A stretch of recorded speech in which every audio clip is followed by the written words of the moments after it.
ہاں ہاں، سب سردی میں لحافے لٹ میں تھے، اپنے ساتھیوں کے ساتھ تھے۔ مؤذن نے کہا الصلاۃ خیر من النوم، نماز نیند سے بہتر ہے۔ تو نے اپنے ساتھی کو چھوڑا، بستر کو چھوڑا، اللہ کے گھر کی طرف آ گیا۔ وہی ساتھی آج تیرا قبر کا ساتھی۔ ابو داؤد شریف کی حدیث ہے، حسین صورتیں ملیں گی دل بہلانے کے لیے۔ وہ کہے گا ماں باپ نہیں آئے، تم اتنے ساتھی کہاں سے آئے؟ وہ کہیں گے تجھے نہیں معلوم ہے، ہم تیرے نیک عمل ہیں، اور اللہ نے ان نیک عمل کو حسین صورت میں بنا کر اب تیرا دل بہلانے کے لیے تیرے قبر میں ساتھ بھیج دیا ہے۔ آدمی چھوڑتا ہے تو تین چیزیں چھوڑتا ہے، اولاد چھوڑتا ہے، دولت چھوڑتا ہے، اور عمل۔ یہ تین چیزیں جب مرتا ہے تو تین چیز ساتھ ہی ہوتی ہے، لیکن دو چیزیں ساتھ چھوڑ جاتی ہیں۔ دولت تو گھر سے نکلتے ہی تجوری میں بند رہ گئی، اولاد قبر تک پہنچی، اور تیرے اعمال قبر میں بھی پہنچے، حشر میں بھی پہنچے۔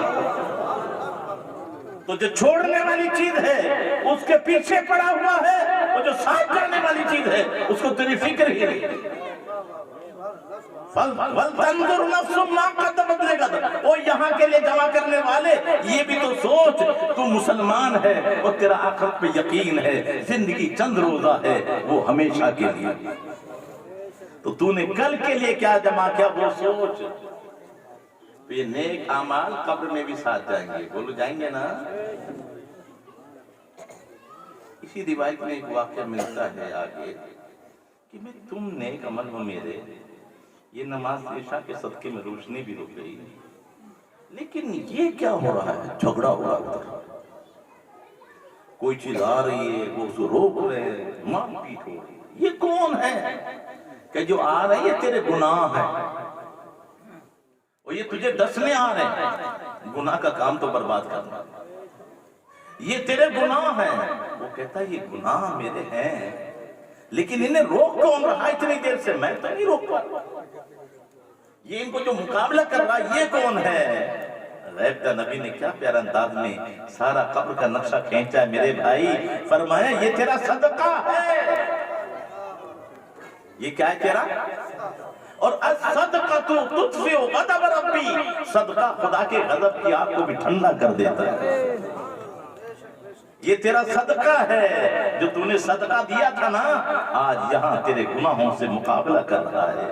میرے بھائی اگر بیمار ہو جاؤ، بزرگوں کا دستور ہے صدقہ شروع کر دو، ڈاکٹر پہ علاج بھی چلتا رہے صدقہ شروع کر دو، مقدمہ بازی ہو جائے وکیل مقدمہ لڑتے رہے صدقہ شروع کر دو۔ سب سے بڑھ کر ہے بلاؤں کو رد کرنے میں صدقہ سے نہیں۔ لیکن یہاں ایک اصلاح کر لیں، ہمارے یہاں بہت سے بھائی صدقہ تو کرتے ہیں، لیکن جب بالکل جان نکلنے کے قریب ہوتی ہے تو کوئی بکرا تلاش کرتا ہے یا کوئی مرغا ذبح کرواتے ہیں، اور وہ یہ سمجھتے ہیں کہ صدقہ تو صرف زندہ جانور کو ذبح کرنے پہ ہوتا ہے۔ اس غلطی کو بھی ذہن سے نکال دو۔ صدقہ یہ ہے کہ جو آپ سے میسر ہو خوش دلی کے ساتھ کسی غریب کو دے دینا، اس کا نام صدقہ ہے۔ 1 کلو آٹا لے لیا، دال لے لی، چاول لے لی، چینی لے لی، نمک لے لیا، ایک پوٹی میں آپ نے تیار کیا، اور وہ کسی چپکے سے کسی غریب کے گھر فوٹو کھینچ کر نہیں، سب کو دکھا کے نہیں، چپکے سے جس رب کی رضا کے لیے دے رہے وہ دیکھ رہا ہے بس، وہ اس کے گھر پہنچا دیا، یہ ہے صدقہ۔ اور اگر حدیث سے دیکھنا چاہتے ہو تو صدقہ قبول ہو جائے تو ٹائم تو ہو گیا ہے، لیکن آپ پریشان تو نہیں ہو رہے نا؟ صرف یہ باتیں اور ذہن میں رکھ لیں، آیت کی تفصیل کے لیے تو وقت چاہیے۔ ایک دھوبی تھا، اور وہ تو کوئی ناراض مت ہونا، دھوبی جو ہے وہ کپڑے دھوتا، پریشان کرتا، قوم اسے نالا تھی۔ عیسیٰ علیہ السلام کے سامنے پہنچے، اللہ کے نبی سے بد دعا کرتے مر جائے، پیچھا نہیں چھوڑتا، اور جب تک یہ مرے گا نہیں دوسرا دھوبی اس گاؤں میں آئے گا۔ سب نے کہا تو اللہ کے نبی نے بد دعا کر دی، اور وہ دھوبی گیا اور شام کو زندہ سلامت آ گیا۔ اب لوگ پریشان کہ نبی کی بددعا تو خالی نہیں جاتی، یہ کیا ہوا؟ رب نے کہا اے میرے نبی اس کی گٹھڑی کھلوا کے دیکھ، تیری دعا تو قبول ہو گئی۔ جب گٹھڑی کھلوا کے دیکھی تو اس کی گٹھڑی میں کالا ناگ تھا اور کالے ناگ کے منہ پر تالا لگا تھا، بند۔ اللہ کے نبی نے کہا مولا پھر تو اس کو زبان تو دے تاکہ راز کھلے۔ کہا پہلے راز کھلنے سے پہلے اس سے پوچھ اس کے عمل کیا ہے۔ تو اسے کہا کہ میرے پاس تو گناہ ہی گناہ کچھ نہیں، میں 3 روٹی لے کے جاتا تھا، گھاٹ پہ جاتا 3 روٹی، ایک صبح کھاتا، دوپہر کو، شام کو کھا کے واپس آتا۔ راستے میں مجھے ایک فکاری ملا کہ ہے کوئی اللہ کا نیک بندہ جو مجھے 1 روٹی دے تو اللہ تعالیٰ اس کی مصیبتیں ٹال دے۔ تو میں نے کہا یار بہت گناہ ہوئے، کیا پتا مصیبت آ رہی ہو تو 1 روٹی لے جا۔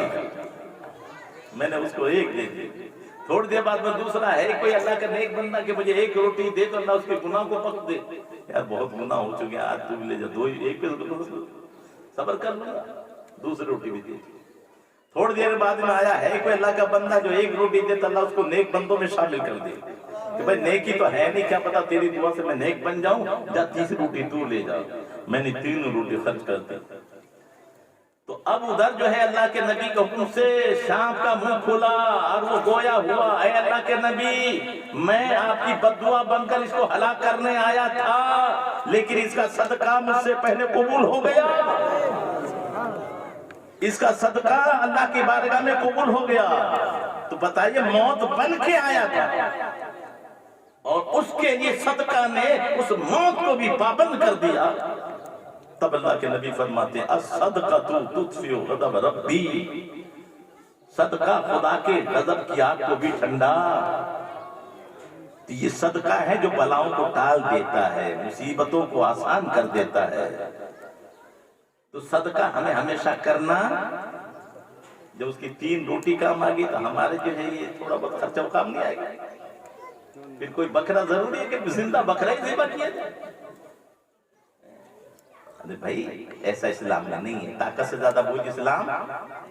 ارے موقع ملے تو روزانہ کا دستور بنا لو۔ میں آپ کو بتاتا ہوں قسم خدا کی بہت پیارا عمل ہے، روزانہ اپنے گھر میں باجرے کے دانے کچھ لے لو اور اپنے گھر کی چھت پہ جا کر ہے نہیں، نوکروں سے نہیں، خود یہ کام کرو یا اپنی بیویوں سے کراؤ، اپنے گھر کی چھتوں پر اور صبح کے وقت میں کچھ باجرہ بکھیرا اور تازہ پانی کسی برتن میں بھر کے رکھ دیا، ایسے ہی عصر کے بعد پانی رکھ دو، قسم خدا کی بہت ساری بلاؤں کو یہ ٹال دے گا۔ کیوں کہ ہر جانور جو چگے گا اس سے ہر دانے کے بدلے تجھے نیکیاں بھی ملیں گی اور اس کی دعائیں بھی تجھے ملیں گی۔ میرے آقا نے تو یہاں تک فرمایا ایک کتے کو پانی پلایا تو وہ فاحشہ عورت تھی، زندگی بھر کی گناہ اس کے بخشے گئے اور وہ جنت میں چلے گئے۔ میرے بھائی کتے کا دل خوش کر دے تو وہ بخشی جائے، جو مسلمان کا دل خوش کرے گا وہ نہیں بخشا جائے۔ تو میں نے جو آیت کریمہ تلاوت کرنے کا شرف حاصل کیا اس کا صرف ترجمہ سن لو۔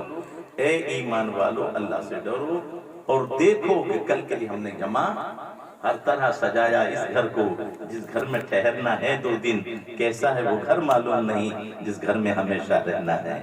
اللہ تعالی ہم سب کو ایک و نیک بنائے۔ اسلام کے حقوق میں سے ایک بات ذہن میں رکھیں، ماں باپ زندہ ہیں تو ان کا حق ہے کہ نہیں؟